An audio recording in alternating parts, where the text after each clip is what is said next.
Hello Star Wars fans and welcome back to the channel. We're going to be continuing our look at some of the best in the Star Wars Rogue Gallery. And we're going to be looking today at one that's kind of sad in a way. His story is not exactly a good one, but his impact is one that was felt not only for fans, but also for some of the characters as well. Of course, I'm talking about LOM. Now, LOM, of course, we see in Empire Strikes Back for like a half a quick second. He looks like he's got C-3PO's body and an insect or fly's head. Honestly, when I first saw that, it kind of freaked me out as a kid. I wasn't sure what the crap that was. I don't know if maybe they just threw a bunch of random stuff together and decided to see what stuck. But he just freaked me out. I didn't know if there was like an insect with an armor. I wasn't sure what he was as a kid. But for those of you who don't know, he was a protocol droid, and he kind of got bored with his job. Okay, he was on this pleasure cruiser. He was part of this casino outfit, and he was just bored. He was bored with the comings and goings. He was bored with being a translator.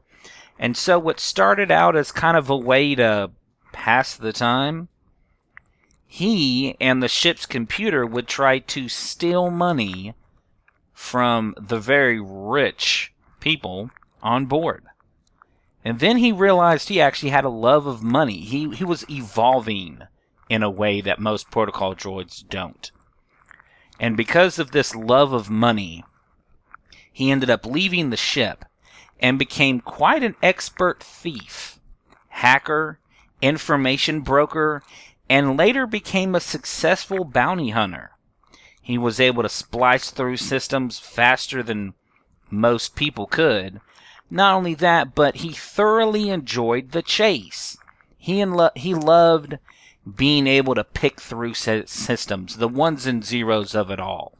It wasn't like he really wanted the money. It was the thrill of it all. Yes, he needed money. Yes, he wanted money.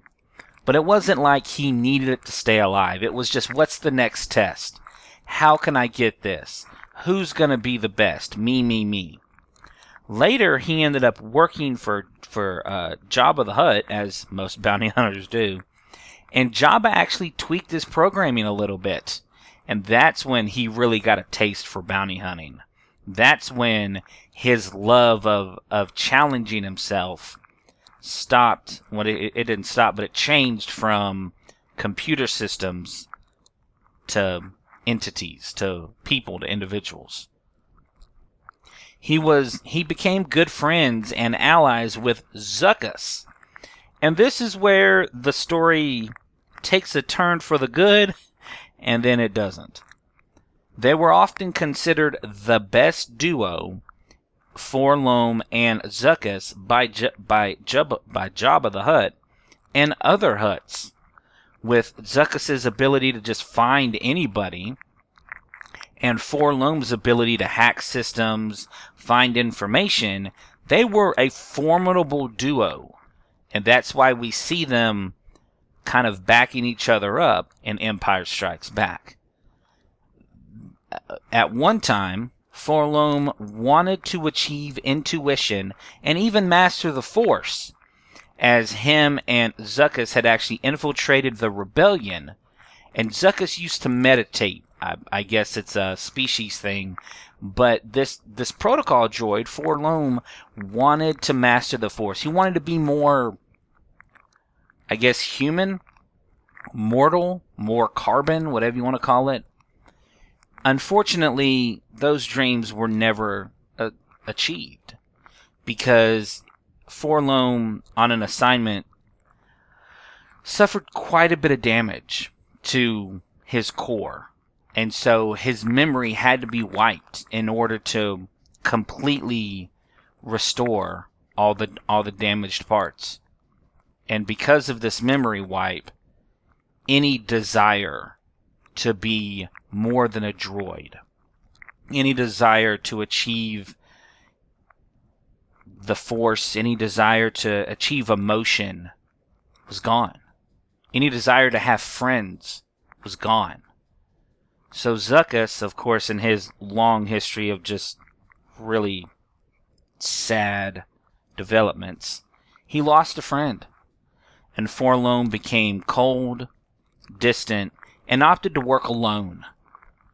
And one of the things that I really like about this character is one of the things I don't really like about this character is he has such a sad story. Is he almost seemed to reach everything he ever wanted, and then in an instant it was all gone. And we see the repercussions of that. Now, he was still a great bounty hunter. He was still great at what he did.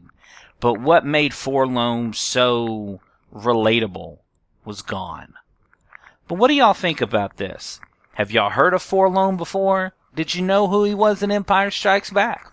Let me know in the comments section